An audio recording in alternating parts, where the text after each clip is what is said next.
¿Cómo están? Muy buenas tardes. Mi nombre es Dagmar Till, soy la directora de Fundamedios en los Estados Unidos. Quiero darles la más cordial bienvenida a este foro, a este panel, a esta discusión de esta tarde, a nombre de Voces del Sur, nuestra organización, nuestra red de organizaciones en 14 países que trabajamos por la libertad de expresión. En esta ocasión vamos a abordar un tema muy polémico, que son los juicios y arbitrariedades y nulidades como arma de represión en Nicaragua. Lo hacemos con la clara convicción de que lo que está pasando en Nicaragua nos concierne a todos y la tendencia autoritaria puede expandirse a la región. Vamos a tener un panel muy importante con personas que conocen muchísimo, tanto a nivel local. Por primera vez estaremos hablando con abogados locales que conocen cómo se llevaron a cabo los juicios, y también con personas del más alto nivel internacional para ver qué es lo que tenemos que hacer las organizaciones internacionales. Hablaremos con Orieta Benavides, con Jocelyn Nieva, con Laura Chinchilla, con Paulo Abrao, con José Ugaz y con Ciro Colombara. Ellos participarán en este foro. Y como antecedente vamos a contarles que el 21 de marzo, el juez noveno del Distrito de Juicios de Managua, Luden Martín Quiroz García, declaró culpable y sentenció a 8 años de prisión a la periodista y precandidata presidencial Cristiana Chamorro, en su calidad de presidenta de la Fundación Violeta Barrios de Chamorro, por los supuestos delitos de lavado de dinero, bienes y activos, gestión abusiva, falsedad ideológica. Además, la conminó a pagar una multa equivalente a 3 veces el monto supuestamente lavado, que asciende a $3 millones esta multa, de acuerdo a el cálculo hecho por la justicia. Y vamos a hablar de este caso, Fundación Violeta Barrios de Chamorro, como emblemático de represión de la sociedad civil. En esta misma sentencia fueron también condenados 3 ex colaboradores de la Fundación, que son Marcos Fletes, el contador general, Walter Gómez, el financiero. Han sido sentenciados a 13 años de prisión. El conductor, Pedro Vázquez, ha sido condenado a 7 años de prisión. Y también se ha condenado a Pedro Joaquín Chamorro, de 70 años de edad, como miembro de la Fundación, a 9 años de cárcel. El juicio, como todos los que se llevan a cabo contra los presos políticos que han sido detenidos desde mediados del año pasado, se llevó a cabo en el recinto conocido como el Chipote, donde han permanecido detenidos y han sido sometidos a tratos crueles, inhumanos, degradantes y a tortura. El arbitrario proceso se ha llevado a cabo sin ningún tipo de garantías, sin posibilidad de que la defensa actúe y sí que presente las pruebas respectivas. Vamos a conocer cómo se están llevando a cabo estos juicios y vamos a hablar sobre la visión de la comunidad internacional y de la sociedad civil internacional respecto a lo que está pasando con la justicia nicaragüense, que está utilizando los juicios como arma de represión de su sociedad civil. Quiero darle la palabra ahora a Thomas Burke, quien es coordinador de Voces del Sur, para que nos dé una introducción de por qué Voces del Sur presenta este caso emblemático este día. Buenas tardes, gracias Dagmar. Desde la red Voces del Sur es un honor para nosotros participar en este evento con las personas presentes, tanto por su excelencia profesional, así como su compromiso en esta causa compartida. Nuestra red siempre busca acompañar a los colegas que están en la primera línea de la batalla para preservar los derechos fundamentales que sostienen a la democracia a lo largo de América Latina. Vemos en esta lucha una oportunidad para crear alianzas y consensos entre las personas y organizaciones. Nuestra red es el resultado orgánico de una iniciativa para coordinar los esfuerzos de varios entes de libertad de expresión. En 2017, un pequeño grupo de organizaciones de sociedad civil buscó consolidar una metodología común para monitorear las agresiones contra periodistas a lo largo de América Latina. Este producto fue extremadamente valioso, creando una metodología para monitorear el avance hacia el Objetivo de Desarrollo Sostenible 16D1 sobre las agresiones contra los periodistas. Pero más importante aún fue la creación de esta red de colaboración entre organizaciones de este tipo en varios países de la región. Habiendo descubierto el potencial de este tipo de colaboración, nació la red Voces del Sur y se oficializó esta iniciativa regional de organizaciones que defienden la libertad de expresión en América Latina. Desde ese entonces, nuestra organización ha crecido y hoy día cuenta con un total de 14 socios en 14 países a lo largo del hemisferio. Nos concentramos en una variedad de acciones con el fin de avanzar las causas de libertad de expresión, libertad de prensa, el derecho a acceso a información y la seguridad de los periodistas. Continuamos nuestras evaluaciones del rendimiento de los países en su progreso hacia el ODS 16-1 y en 2021 expandimos nuestros esfuerzos de monitoreo hacia el 1610.2, que considera el rendimiento de los gobiernos en garantizar el derecho de acceso a información pública. Además de un esfuerzo sistemático para monitorear el rendimiento de los gobiernos de la región en garantizar estos derechos fundamentales, la Red Voces del Sur presenta un frente común para denunciar agresiones a lo largo de la región. Por ende, el pronunciamiento de la Red Voces del Sur a favor de los periodistas nicaragüenses y en contra de las acciones del régimen Ortega Murillo es contundente y claro. Consideramos que la política de Estado del actual gobierno es una de permanente ofensiva contra los derechos y las libertades básicas de las personas de Nicaragua y que han resultado en un deterioro absoluto de la democracia en este país. Voces del Sur está realizando este evento por la preocupación que ha significado para la región y todas las organizaciones que conforman la Red Voces del Sur la actual situación. Denunciamos la judicialización en contra de la prensa independiente y la cancelación de las personerías jurídicas de sociedad civil enfocadas en la libertad, en la promoción de la libertad de expresión, así como los juicios politizados que violentan los estándares internacionales. Voces del Sur ha reunido a académicos renombrados de toda América Latina para situar al caso de Nicaragua y el caso particular de la Fundación Violeta Barrios de Chamorro en un contexto regional. El caso de Nicaragua ha servido de ejemplo para otros gobiernos autoritarios de la región, presentando un modelo de persecución y autoritarismo que podría ser emulado por otros. El objetivo de Voces del Sur es de colocar a este precedente en la agenda del debate regional. Deseamos evidenciar el incumplimiento de los estándares internacionales relativos a los derechos básicos de los cuales deberían gozar los nicaragüenses. Les agradecemos la participación en este evento y esperamos que su opinión experta pueda brindar de valiosa perspectiva a nuestra misión conjunta de apoyar a las personas colegas de Nicaragua y de luchar contra el proyecto autoritario que se desenvuelve en este país. Muchas gracias. Gracias, Tomás, por esa introducción. Y sin muchos más preámbulos, queremos dar paso ya a Orieta Benavides, quien es abogada especialista en Derecho Penal, defensora titular del caso Fundación Violeta Barrios de Chamorro. Ella ha sido la abogada que ha estado buscando defender a Cristiana y a los otros imputados en este caso. Orieta Benavides es abogada y notaria pública con más de 28 años en el ejercicio profesional y durante su carrera se ha desempeñado como juez local de lo penal y juez segundo de lo distrital y ha ejercido la práctica privada como litigante penal y docente y consultora. Orieta, bienvenida. Queremos durante los próximos 12, 13, 15 minutos que nos intente resumir el arbitrario juicio de la Fundación Violeta Barrios de Chamorro. Después de eso estaremos con todos nuestros dignísimos invitados internacionales para que ellos puedan, desde su perspectiva, ver qué ha pasado con este juicio que usted nos va a exponer en este momento. Adelante, Orieta, bienvenida. Gracias, Dagmar. Buenas tardes a todos. Es un placer poder compartir con cada uno de ustedes todo lo relacionado al caso de la Fundación Violeta Barrios de Chamorro, que no es más que un manual de violaciones reiteradas al debido proceso, en el cual se han violentado absolutamente todos los derechos y garantías constitucionales y procesales de cada una de las personas que han sido sometidas a este ilegal y arbitrario proceso. Estamos hablando de la tragedia de Cristiana Chamorro Barrios, de Marcos Antonio Fletes, de Walter Antonio Gómez, de Pedro Salvador Vázquez Cortedano y de Pedro Joaquín Chamorro Barrios.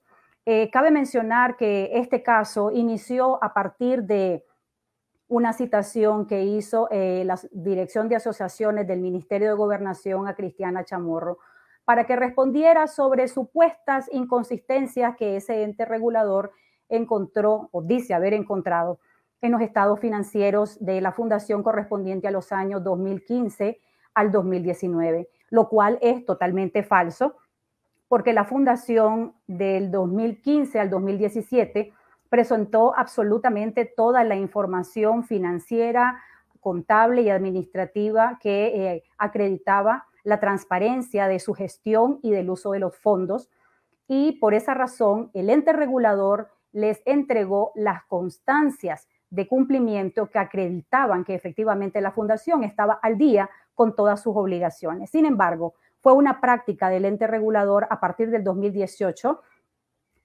prohibir la entrega de las constancias de cumplimiento no solamente a la fundación, sino también al 90% de las ONG en Nicaragua.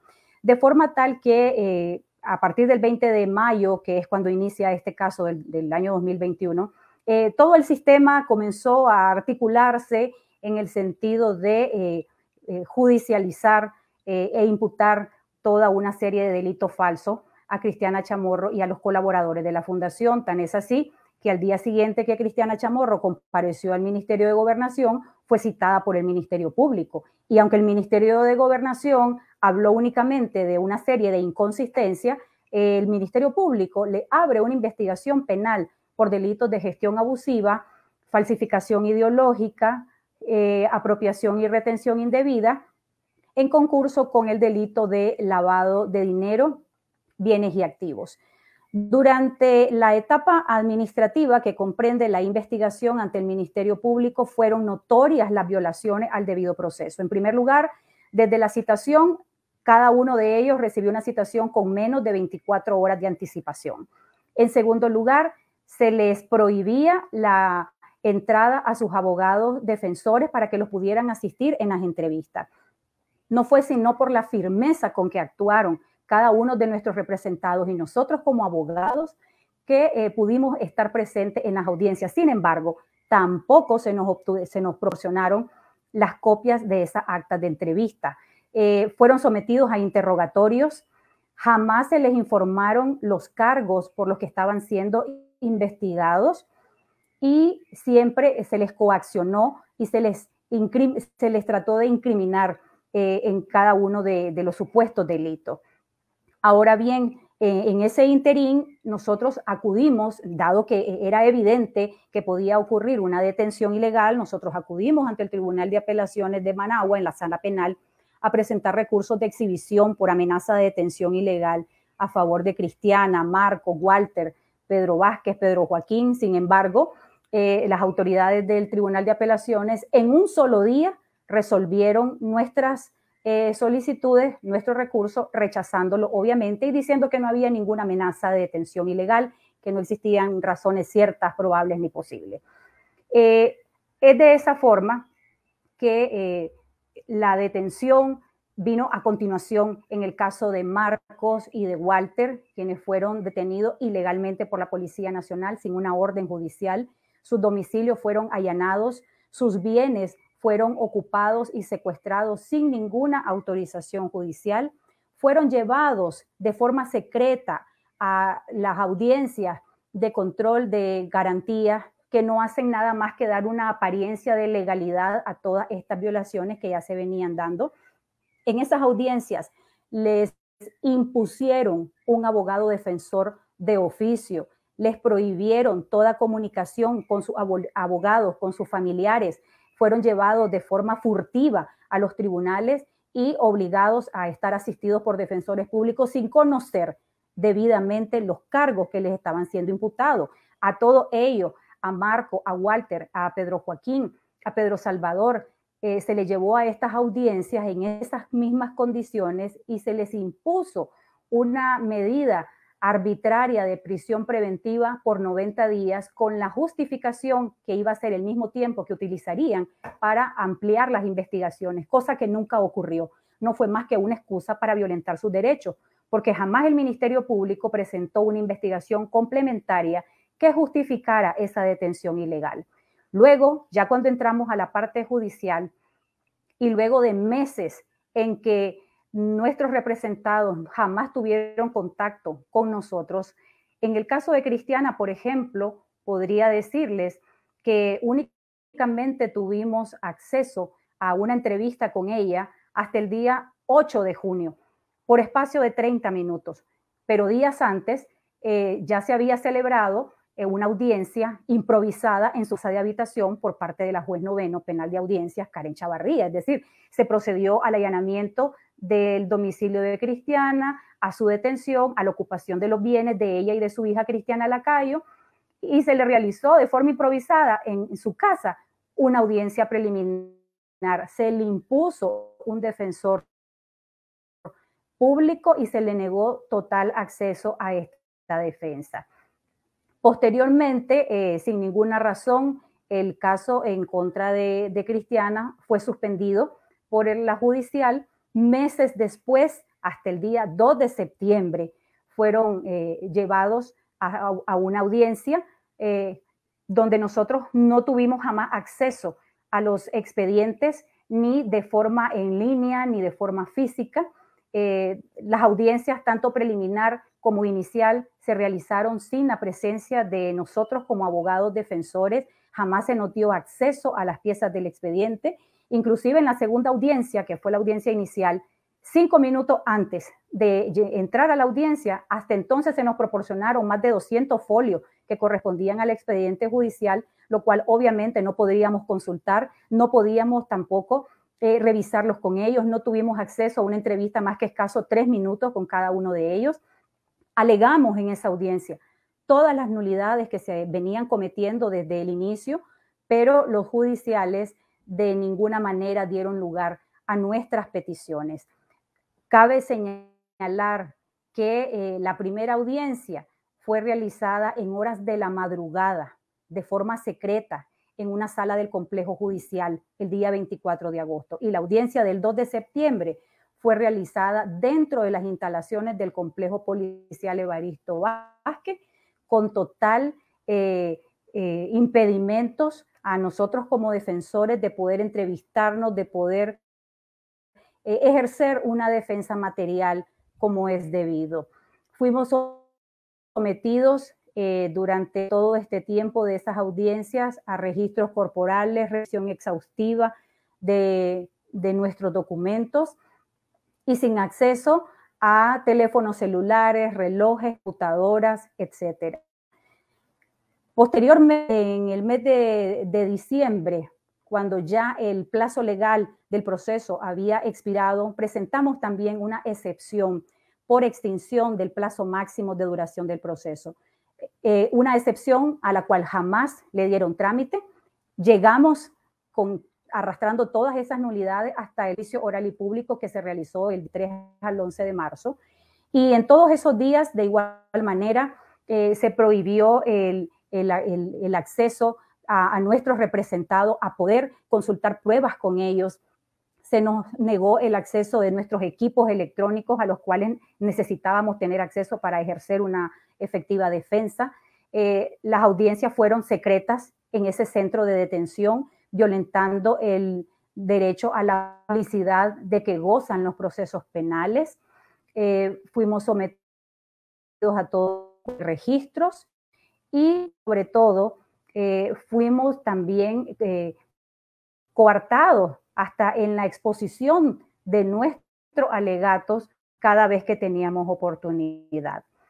Durante el juicio oral y público, cuando tuvimos la oportunidad de presentar prueba, presentamos más de 3.000 folios, más de 3.000 documentos que demostraban de forma clara y meridiana la inexistencia de cada uno de esos delitos y la total inocencia de nuestros representados. Sin embargo, toda esa cantidad de pruebas fue ignorada por el judicial Luden Quiroz, quien tuvo tan solamente un espacio de 20 minutos para dictar un fallo de culpabilidad en contra de nuestros representados. Todo el procedimiento de principio a fin ha estado plagado de nulidades y arbitrariedades. Y finalmente, todo esto concluyó con una sentencia de condena que fue notificada el día 21 de marzo del corriente año, donde se impusieron penas de prisión que van desde los 6 hasta los 13 años de cárcel y multas astronómicas y desproporcionadas que no tienen ningún fundamento legal. Realmente es muy difícil en tan poco tiempo, ¿verdad?, poder explicar en detalle todo lo que ha acontecido, pero sí puedo mencionar la síntesis de todo lo que conocemos: debido proceso, garantías constitucionales, derecho de defensa, derecho a la información de los cargos, derecho a contar con asistencia médica. Han sido sometidos a tratos crueles e inhumanos, sometidos a presiones en celdas de castigo en algunos casos. Es decir, todos estos procesos observan un mismo patrón y esa es la realidad en la que vivimos actualmente en nuestro país, y esta es la situación de nuestros representados. Quiero llamar ahora a Paulo Abrao, es doctor en Derecho, profesor de Derecho en la Universidad de Brasil y de España. Él fue secretario ejecutivo de la Comisión Interamericana de Derechos Humanos entre 2016 y el año 2020. Paolo, los anteriores panelistas han abordado ya varios aspectos. ¿Cómo podríamos profundizar sobre cuál es el enfoque desde derechos humanos?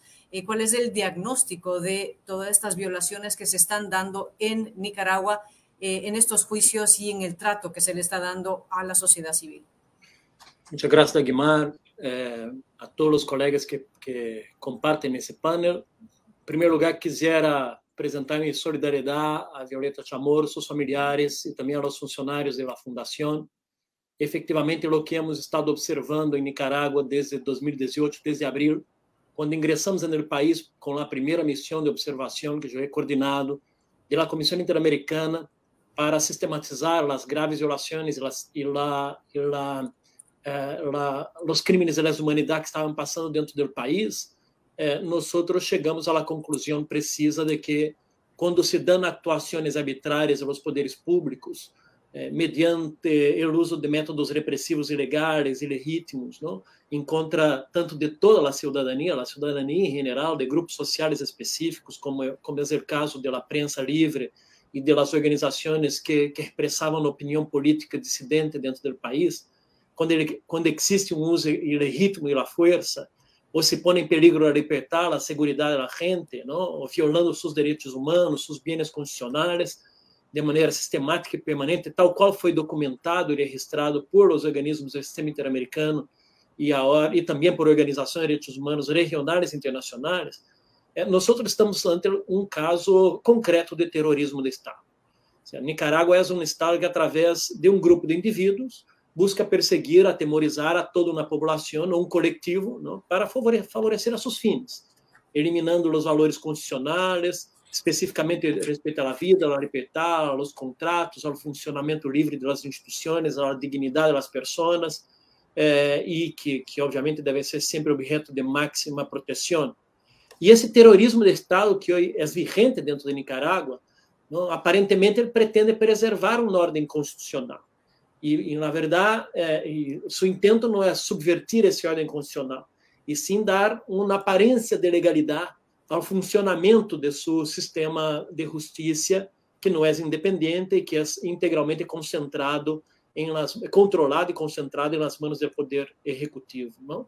Então, o governo hoje, o régimen desde 2018 foi de maneira muito calculada, adotando medidas coercitivas para lograr esse controle dentro de uma aparência de paz, não aceitável dentro do país, tentando invisibilizar estas graves violações aos direitos humanos, essas persecuções, essas arbitrariedades que han socavado a institucionalidade democrática do país, não? Então, a forma por la qual o governo ha implementado essa chamada, entre comillas, legalidade autoritária foi por meio da adopção de leis repressivas dentro do país.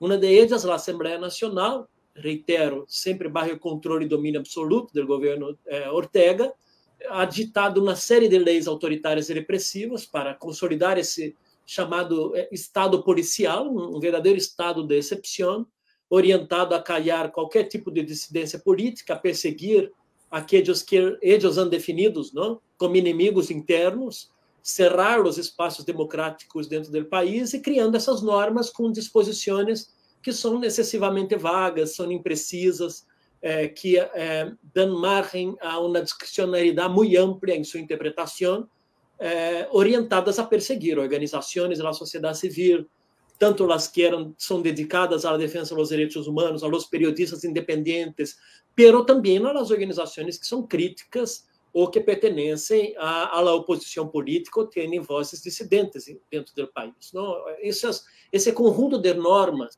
que han sido criadas de maneira premeditada dentro de Nicarágua são um verdadeiro direito penal do inimigo, e o governo foi sancionando essas leis, uma delas a lei contra lavado de ativos, não?